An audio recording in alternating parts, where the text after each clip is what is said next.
అన్న నమస్తే అన్న, నా పేరు అండ్ర చల్లరావు అన్న. ఈ 974 కిలోమీటర్ల తీర ప్రాంతంలో నెల్లూరు జిల్లా తడ నుంచి శ్రీకాకుళం ఇచ్చాపురం వరకు కూడా ఈ కోస్టల్ ఏరియాలో ఎక్కువ బీసీ ఎస్టీ ఫిషర్మెన్ ఉన్నటువంటి ఏరియాలు అనేవి. వాళ్ళకి కొద్ది గొప్ప చిన్న చిన్న తీర ప్రాంతంలో భూములు ఉన్నాయి, బీడు భూములు. ఈ టైగర్ వచ్చిన తర్వాత ఆ భూముల్ని సాగు చేసుకుని ఈ చెరువులు తవ్వుకున్నామన్నా.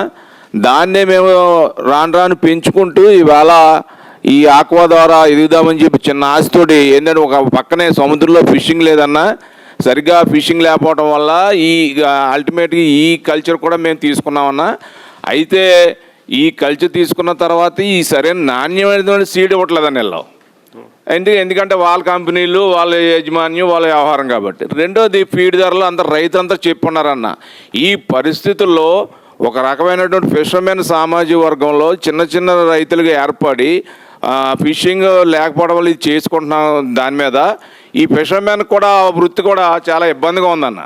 ఇది ఏదో ఇది చేసుకుందామని వస్తే ఇందులో ఈ ఫీడ్ ధరలు లిస్ట్ వచ్చినట్టు పెంచి నడ్డి విరిస్తారన్న. ఈ రైతాంగం ద్వారా మీ వెనకాల మేము నడుస్తామన్నా. ఎందుకంటే ఇప్పటికే మేము కోల్పోయాం.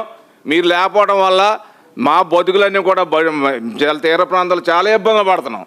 ఈ దానికి తోడు ఈ రైతాంగంలోకి వచ్చామంటే ఇది దెబ్బ వేశారు. ఎందుకంటే ఎక్కువ వాళ్ళ కంపెనీలు, వాళ్ళ వ్యవహారం అన్నీ ఉండటం వల్ల జరుగుతున్నది ఇదంతాను.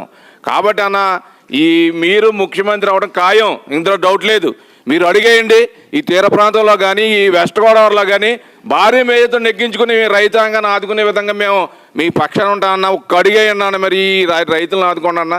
నేను ఇదే చెప్తున్నానన్నా, ఇంకంతకు మించి మాట్లాడన్నా. థ్యాంక్ యూ అన్న. నమస్తే అన్న.